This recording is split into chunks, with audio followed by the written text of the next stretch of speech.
आज हम पढ़ेंगे लागत मूल्य पर आधारित सामग्री मूल्यांकन की अन्य रीतियाँ। फर्स्ट है बाजार मूल्य रीति। इसके अंतर्गत निर्गमित सामग्री का मूल्यांकन बाजार मूल्य पर किया जाता है। यह इस मान्यता पर आधारित है कि यदि निर्गमन के दिन सामग्री क्रय की जाती तो क्या मूल्य देना पड़ता। यही बाजार मूल्य कहलाता है। इस रीति का लाभ यह है कि सामग्री को बाजार मूल्य पर मूल्यांकन करने से अत्यधिक लाभ को छिपाया जा सकता है, जिससे बाहरी प्रतिस्पर्धा होने का भय नहीं रहता है। परंतु इसमें सामग्री की लागत वास्तविक न होकर कृत्रिम होती है। हम यह कह सकते हैं कि सही लागत की जानकारी प्राप्त नहीं होती। इसके अलावा सामग्री का सही बाजार मूल्य उपलब्ध नहीं होने की परिस्थिति में सारे तथ्य ही भ्रमपूर्ण हो सकते हैं। इस रीति के अंतर्गत लाभ का तत्व भी लागत लेखों में शामिल हो जाता है, जो अनुचित है। इन्हीं कारणों से इस रीति का लागत लेखों में बहुत कम प्रयोग किया जाता है। औसत मूल्य रीति, एवरेज प्राइस मेथड। इस रीति के अंतर्गत निर्गमित सामग्री का मूल्यांकन सामग्री क्रय मूल्य के आधार पर किया जाता है, परंतु क्रय मूल्य औसत के आधार पर निकाला जाता है। जिस स्थिति में सामग्री निर्गमित की जाती है उस स्थिति तक विभिन्न कीमतों पर क्रय की गई सामग्री का औसत मूल्य निकाला जाता है। औसत मूल्य ज्ञात करते समय यह ध्यान रखा जाता है कि जो सामग्री नहीं है उसके मूल्य को औसत मूल्य के परिकलन में शामिल नहीं किया जाना चाहिए। यद्यपि यह रीति लागत मूल्य तो बाजार मूल्य दोनों का सम्मिश्रण है, परंतु जब भी सामग्री का निर्गमन किया जाता है तब औसत निकालना पड़ता है, जिससे त्रुटि होने की संभावना अधिक रहती है। कभी कभी औसत मूल्य व क्रय मूल्य में अत्यधिक अंतर हो जाने से सही निर्गमन लागत प्राप्त नहीं होती। औसत दो प्रकार के होते हैं, साधारण औसत और भारित औसत। साधारण औसत में केवल विभिन्न प्रकार के मूल्यों को ध्यान में रखते हुए औसत ज्ञात किया जाता है, अर्थात रेट को ही जोड़ करके औसत निकाल लिया जाता है, मात्रा का ध्यान नहीं रखा जाता। जबकि भारित औसत के अंतर्गत मूल्य के साथ साथ वस्तु की मात्रा पर भी ध्यान दिया जाता है। एक होता है सामयिक औसत रीति।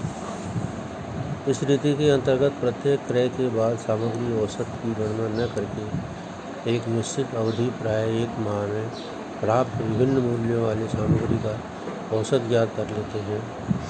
सामयिक औसत ज्ञात करते समय औसत मूल्यों में से किसी भी एक प्रकार के औसत मूल्य की गणना की जाती है, साधारण सामयिक औसत, भारित सामयिक औसत।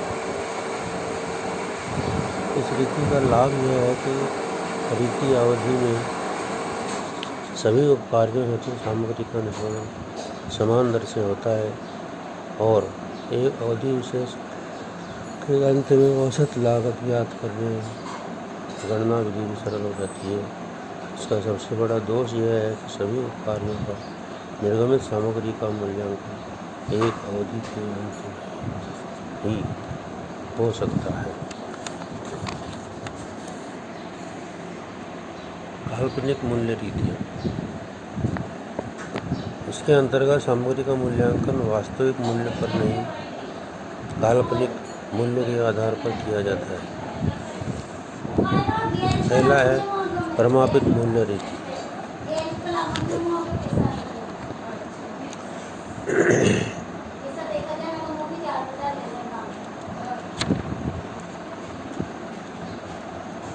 इस रीति के अंतर्गत सामग्री के क्रय मूल्य व बाजार मूल्य दोनों पर ध्यान नहीं दिया जाता, वरन अनुभव के आधार पर एक मूल्य निश्चित कर दिया जाता है, जिसे प्रमापित मूल्य कहते हैं। जब कभी सामग्री निर्गमन होता है तो उसका मूल्यांकन प्रमापित मूल्य पर किया जाता है।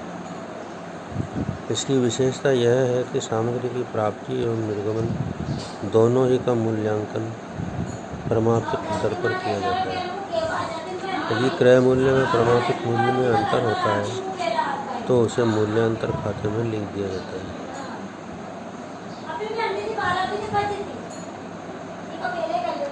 यदि किसी सामग्री का प्रमाणित मूल्य 10 रुपये प्रति इकाई, वास्तविक कीमत 11 रुपये प्रति इकाई, तो स्टोर खाता 10 रुपये प्रति इकाई के हिसाब से नाम लिखा जाएगा।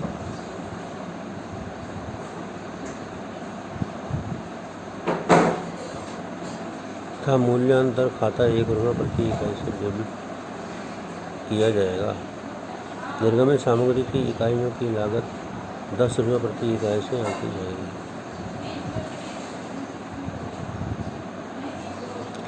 यह रीति बहुत सरल है, परंतु वर्तमान परिस्थिति में प्रमाणित मूल्यों का निर्धारण बहुत कठिन कार्य है। इस रीति का प्रयोग उन बड़े उद्योगों के लिए ही उपयुक्त है जहाँ पर सामान्य वस्तुओं का उत्पादन होता है। जहाँ पर बहुत सी वस्तुओं का निर्गमन किया जाता है, वहाँ इस रीति का अपनाना उचित नहीं है। दूसरा है स्फीत मूल्य रीति, इन्फ्लेटेड प्राइस मेथड।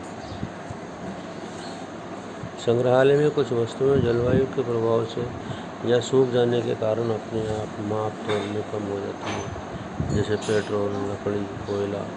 अतः इस प्रकार की हानि की पूर्ति शेष इकाइयों के मूल्य को बढ़ाकर की जाती है। जैसे 1000 लीटर पेट्रोल 25 रुपये 40 पैसे प्रति लीटर के हिसाब से खरीदा, परंतु जब निर्गमित किया गया तो उसका माप केवल 900 लीटर ही होगा। ऐसी परिस्थिति में निर्गमित माल का मूल्यांकन करने के लिए क्रय मूल्य जो 25,400 रुपये है, उसमें 900 लीटर का भाग दे करके उसका मूल्य 28 रुपये 22 पैसे प्रति लीटर के हिसाब से होगा।